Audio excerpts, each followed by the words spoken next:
Welcome to our channel. నేను మీ అవిన్ని. Life lessons చాలా important subject, right? So దాంట్లో మనతో పాటు డాక్టర్ కవిత అజయ్ గారు ఉన్నారనమాట. ఆ సబ్జెక్ట్ మీద మాట్లాడడానికి will take one subject at a time. So అలా డిఫరెంట్ సబ్జెక్ట్స్ మీద డిఫరెంట్ ఆస్పెక్ట్స్ మీద డిఫరెంట్ పాయింట్స్ మీద మాట్లాడుకుంటూ ముందుకెళ్దాం. వెల్కమ్ టు అవర్ షో అండి. వెల్కమ్ అండి. Thank you ma'am. ఇవాళ మనం డిస్కస్ చేయబోయేటువంటి subject how to be like optimistic person, right? So optimistic thinking towards life, right? So మీరు ఇవ్వబోయేటువంటి సలహాలు కానివ్వండి, మీరు ఇచ్చేటువంటి సజెషన్స్ కానీ ఏంటి?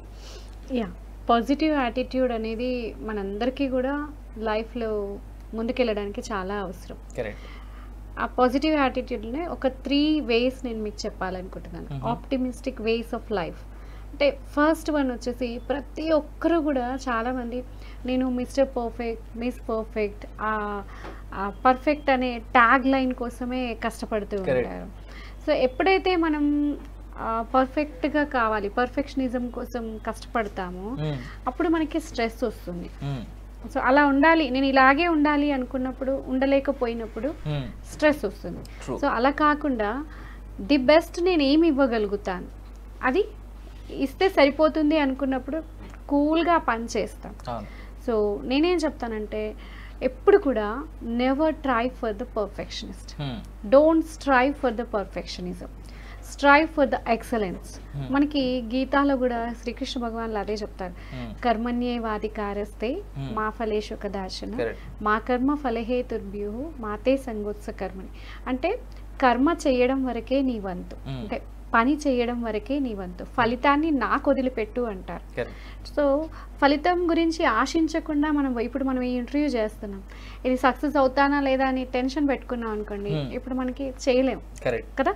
సో ది బెస్ట్ నువ్వేమి ఇవ్వగలుగుతావో అది ఇవ్వడం వరకే నీ వంతు. ఆ తర్వాత రిజల్ట్స్ నువ్వు ది బెస్ట్ ఎలాగో ఇస్తావు, ది బెస్ట్ రిజల్ట్స్ వచ్చేస్తాయి. సో అది అండి, అంటే don't strive for the perfectionism, strive for the excellence. ఇది ఫస్ట్ సూత్రం, ఎవరికైనా ఈ సూత్రం వర్తిస్తుంది. And second positive way of life ఏంటి అంటే, మనం చాలామంది ఎవరో అతీతులం కాదు దానికి, ప్రతి ఒక్కరం కూడా ఈ 21st centuryలో మనుషుల్ని వాడుకుంటున్నాము, వస్తువుల్ని ప్రేమిస్తున్నాము కదండి. సో మనము చాలా కష్టపడి రూపాయి పోగేసి పక్కన వాళ్ళకి ఇది ఉంది అని చెప్పేసి మనం కొత్త మొబైల్ ఏది వస్తే, ఏ వర్షన్ వస్తే అది కొనేసుకొని దానికి స్క్రీన్ గార్డ్ వేసుకొని వెనకాల కవర్లు వేసుకొని, కానీ మన హెల్త్కి మార్నింగ్ లేచి 1 గంట నడవయ్యే బాబు అంటే అమ్మో నా వల్ల కాదు కదా. ఇది నీ బాడీ, నీకు యూజ్ చేసే మొబైల్ని అంత ప్రేమిస్తున్నాం మనం, బైక్ని అంత ప్రేమిస్తాం, వెహికల్ని అంత ప్రేమిస్తాం. ఒక చిన్న గీత కూడా పడకుండా రోజు మార్నింగ్ క్లీన్ చేసుకుంటారు, వాష్ చేసుకుంటారు. బట్ మన బాడీకి మనం ఎంత ఇంపార్టెన్స్ ఇస్తున్నాము అనేది చూసుకోము కదండి. సో అంటే ఫస్ట్ వ్యక్తుల్ని ప్రేమించడం నేర్చుకుందాం, ఫస్ట్ మనల్ని మనం ప్రేమించుకోవడం అది చాలా అవసరం. సో ఏం చేద్దాం, వ్యక్తుల్ని ప్రేమిద్దాం, వస్తువుల్ని వాడుకుందాం. ఇట్స్ బీన్ చేంజ్డ్ కదా చాలా వరకు. ఎవరినైనా చూడండి, ఐ లవ్ మనీ అంటారు more than people. I love my mobile, my car. Money అవసరమేనండి మన లైఫ్ని. ఇంకొకటి ఏంటంటే, లగ్జరీస్కి కంఫర్ట్స్కి తేడా ఉంటుంది. అంటే ఇప్పుడు నేను డ్యూటీకి రీచ్ అవ్వాలి అంటే నాకు కార్ అవసరం, ఓకే. బట్ అప్పు చేసి మరీ పక్క ఇంటి వాళ్ళకి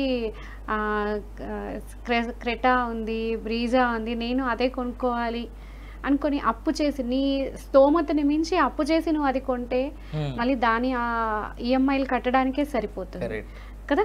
సో కంఫర్ట్, లగ్జరీనా కంఫర్టా, నాకు ఏది అవసరం, ఆ జోన్లో నేను ఉన్నాను. సో అలా మనం బేరీజ్ వేసుకోగలగడం. ఇప్పుడు థర్డ్ పాయింట్ ఏంటి? సో ఇది కూడా దాదాపు ఇంతకుముందు మాట్లాడిన అంశానికి దగ్గరగా ఉంటుంది. Don't compare yourself with anyone in this world, you are the unique person.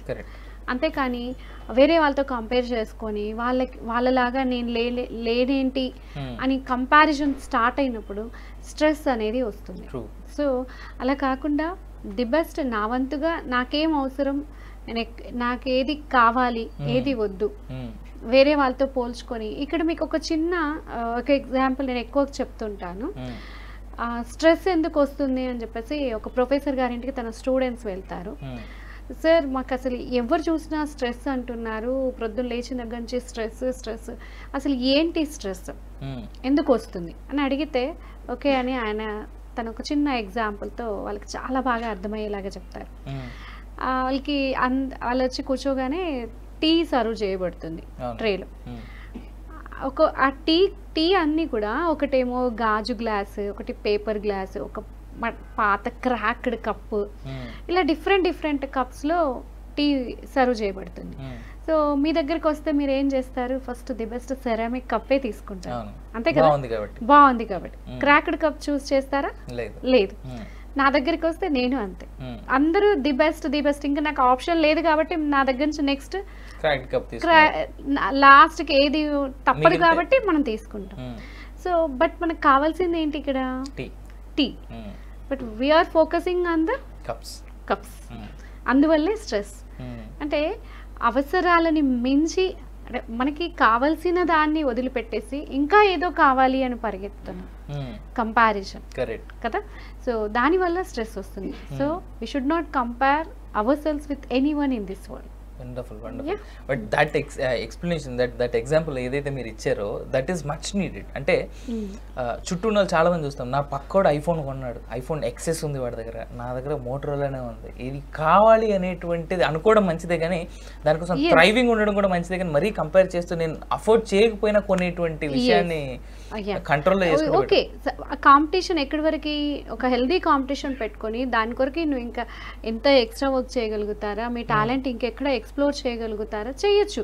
కానీ మన ఫైనాన్షియల్ స్టేటస్ని మించి మనం దానికోసం అది ఎలాగైనా నేను కొనుక్కోవాలి, అది నా దగ్గర ఉండాలి, అది ఆ కంపారిజన్ వచ్చేసి మనని మళ్ళీ ఎక్కడికో తీసుకెళ్ళిపోతుంది, స్ట్రెస్కి గురి చేస్తుంది. సో ఈ చిన్న సింపుల్ టెక్నిక్స్, నేను చెప్పిన ఈ 3 పాయింట్స్ కూడా పర్ఫెక్షనిజం కోసం కాకుండా ఎక్సలెన్స్ కోసం, నా వర్క్, నా జాబ్ నేను చేస్తాను, నా రెస్పాన్సిబిలిటీ నేను చేస్తాను, పనిని ప్రేమిస్తాను, యా. సో రిజల్ట్ కోసం ఆశించను.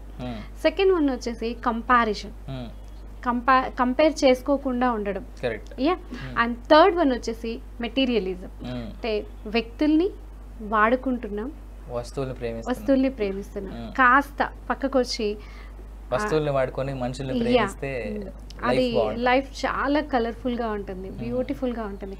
అంటే జీవితాన్ని ఆస్వాదించడం అంటాం కదా, సో అది చేయగలుగుతాం. So thank you so much Kavitha garu. So ఇంత డీటెయిల్డ్గా, ఇంత నీట్గా చెప్పినందుకు ఐ హోప్ అట్లీస్ట్ ఒక్కరికైనా ఇది ఉపయోగపడుతుందేమో అని ఆలోచించుకుంటూ ఈ వీడియోని ఇక్కడితో క్లోజ్ చేస్తాం. And thank you so much. And these life lessons are very much important to everyone, including me, including you, including everybody who is sitting behind you or beside you. Thank you so much for watching us. Stay tuned.